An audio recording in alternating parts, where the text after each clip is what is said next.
দীপা বলে, এখন আমার অপেক্ষা জয়ীর অপারেশন কবে হবে, জয়ী কবে দেখতে পাবে, পুরো পৃথিবীকে মন ভরে দেখবে, তবে আমার শান্তি।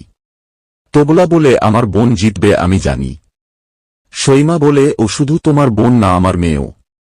দীপা সাক্ষ্যদীপকে বলে, স্যার আপনার কোনো চিন্তা করবেন না, বিগবংয়ের গায়ে যে কালি লেগেছে সে কালি খুব তাড়াতাড়ি মুছে যাবে আর বিগবং আবার মাথা উঁচু করে দাঁড়াবে। এইদিকে সূর্য দুজন লোককে নিয়ে বিগবংয়ে আসলে আবারও ফুড ফেস্টিভ্যাল করাতে চায়। দীপা বলে, আমাদের ইচ্ছা আছে কিনা সেটা তো ওনাকে জানতে হবে, প্লিজ ডাক্তার বাবু আপনাকে বিগবং নিয়ে ভাবতে হবে না।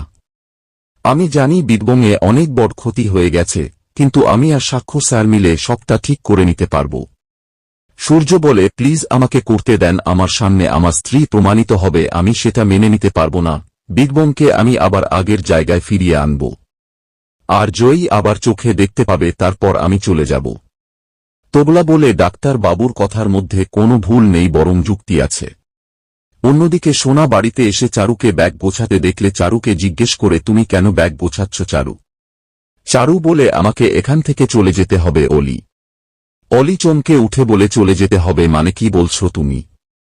চারু বলে, আমাকে সূর্য আর কখনো মেনে নেবে না, আমাকে অনেক দূরে চলে যেতে হবে। অলি চারুর ব্যাগটি ছুঁড়ে ফেলে দিয়ে বলে, তুমি কোথাও যাবে না, আমার লাইফ দীপা সেনগুপ্ত আর জয়ীকে কন্ট্রোল করতে দেব না আমি। এই বলে অলি বাড়ি থেকে বেরিয়ে চলে যায়।